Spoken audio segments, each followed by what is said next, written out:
Hey everybody, happy Friday. We got day 5 down and more squats. You know how much I love squats. However, I got a good feeling that if I keep this up, I could probably squash a watermelon with my thighs by the end of summer. If you want to see that, drop a comment, like, subscribe, all that good stuff. But now that I'm done sounding like a cheesy YouTuber, it's a good segue for what I want to talk about today, and that's my best friend, my wife, Elizabeth. Like I said, this channel is about health with a focus on love, and I truly feel that without the love my partner has for me and I have for her, I would not be here right now. She is absolutely amazing, completely supportive. Believe it or not, more level-headed than I am. We complement each other well. We can be each other's voice of reason, pull each other back, push each other in the right direction. The anniversary that my wife and I celebrate is not the day we got married. The day we got married was more of the universe slapping out, hit me in the head, literally, and tell me to marry that girl. I'll tell that story another time for those who don't know. The anniversary that my wife and I celebrate, though, is May 19th. It's the day we met and had our first date. And really, that's the day that our lives together began, that new chapter in our life. Because after that, we were inseparable. A couple of kids in our mid-20s, and so many late night talks, and I can't tell you how many times we fell asleep talking to each other, just staring at each other and waking up the next day still facing each other. And it was wonderful. Talking about everything from what we want to do in the future, where we've been in the past, our favorite movies and music and TV shows. But one of the things we obviously talked about when we, talking about the future, since Elizabeth already had a son, Jacob, he was 6 at the time. But one thing we did cover was faith and religion. And my wife's faith has always been very important to her, being raised Southern Baptist. I covered in previous video where I really was with my faith at that point. Agnostic, I guess, would be the best way to describe where I was at the time. And I always use an analogy with a Calvin and Hobbes comic strip. I love Calvin and Hobbes. Reminds me always have my imagination. And Bill Watterson just had a very succinct way of putting things and having such a unique perspective through the eyes of a 6-year-old boy and a stuffed tiger that was very alive to him. But there's a specific Calvin and Hobbes that I use for that analogy, and he's sitting at his dinner table and his mom's trying to get him to eat, just like you would with any 6-year-old kid. And you just see Calvin screaming, "But what if God's a chicken? Then what?" You never know. But I would always use that as kind of a tongue-in-cheek analogy. Like I said, more agnostic than anything. I don't think I was ever really a true atheist, even if I did say it. That was more probably out of anger, if anything. But when we had those discussions, and we had many of them, and I know I take that back. I know it gave her apprehension about our relationship, because I would always say, look, I don't murder, steal, rape. I've literally given the clothes off my back. I've given food those who are hungry and taken people into my house when they need it. And if that's not good enough, then do I really want to be in heaven? I don't know.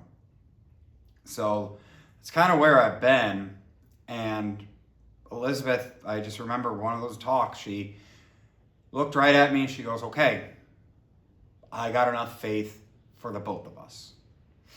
And I know it was her faith, not mine, but her faith that has drug us and carried us and lifted us through these last 15 years. We started off our relationship we always used to joke we went through more in the first year and a half than some people do in their first 5 years of marriage. And all the trials and tribulations we've been through with our boys and our family and each other. I mean, especially these last couple of years, becoming grandparents. We did split for a little while. Max's autism is a daily thing. Jacob becoming an adult. Everything that's medically wrong going on with our granddaughter. Just it's been a 15-year roller coaster. And there's a couple things we always tell each other. The first one is we hope for the best, but we plan for the worst. And I feel that's true with anything. You hope for summertime, but you always pack away for winter. You always try and be ready. And the other thing that we would tell each other, and we still do, whenever one of us is down, whenever one of us does not have the hope or the strength, then the other one has to reach out and do that. And we always tell each other, we'll figure it out. We always do. And I've said that I don't know how many times to my wife, and she said it I don't know how many times to me. And I can't tell you how many times I've had to fake that confidence just so she'd have a little bit of confidence. And I'm sure she's done the same for me, just so we could carry each other through life's hurdles. I couldn't ask for a better spouse. There's nobody else I'd want to hurl through this universe on, this big blue ball called Earth, with anybody but her. I love her. She's my best friend. Call her my Abba Zaba. If you ever seen Half Baked, you know what I'm talking about. She's my everything. She's my partner in crime. Elizabeth, I love you. That brings us to the quote of the day. It's going to be a Bible verse today. And if you've ever been to a Christian or Catholic wedding, I'm sure you've heard part of this. It's out of first letter of Corinthians. And in my spiritual journey, I've been reading the whole New Testament. I'm almost done with it right now in Revelations. And some of that is harder to read through than like genealogies, so-and-so begot so-and-so who begot so-and-so. I'd rather read that than some of the Revelations, man. It's kind of rough. But in reading the New Testament, I came across Corinthians, and the part that stood out was, of course, the part that I've heard, dozens of times in these weddings that I've been to. But I really don't know why we don't read the rest of it.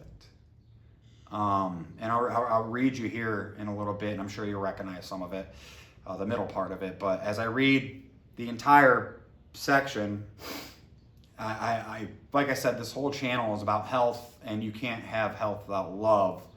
And I really, really do feel like this is a really good summary. So this is reading from 1 Corinthians chapter 13, the gift of love.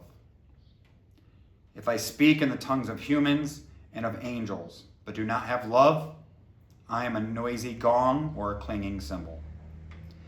And if I have prophetic powers and understand all mysteries and all knowledge, and if I have all faith so as to remove mountains, but do not have love, I am nothing. If I give away all my possessions, and if I hand over my body so that I may boast, but do not have love, I gain nothing. Love is patient, love is kind. Love is not envious or boastful or arrogant or rude. It does not insist on its own way. It is not irritable. It keeps no record of wrongs. It does not rejoice in wrongdoing, but rejoices in the truth. It bears all things, believes all things, hopes all things, and endures all things. Love never ends. But as for prophecies, they will come to an end. As for tongues, they will cease. As for knowledge, it will come to an end. For we know only in part, and we prophesy only in part. But when the complete comes, the partial will come to an end. When I was a child, I spoke like a child. I thought like a child. I reasoned like a child. When I became an adult, I put an end to childish ways. For now we see only a reflection, as in a mirror.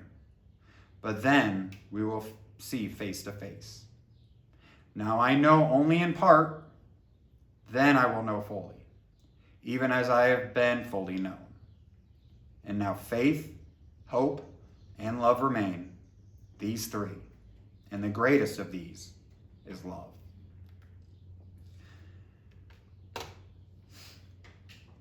I still figuring out my spiritual journey and reading the Bible. You can cherry pick bad, you can cherry pick good. I did a lot of cherry picking of bad.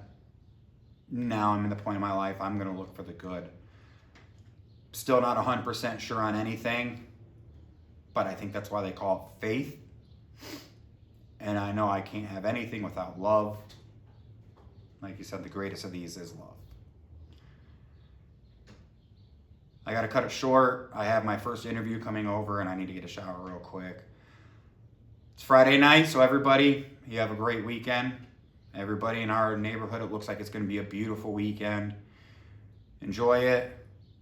Love each other. God bless.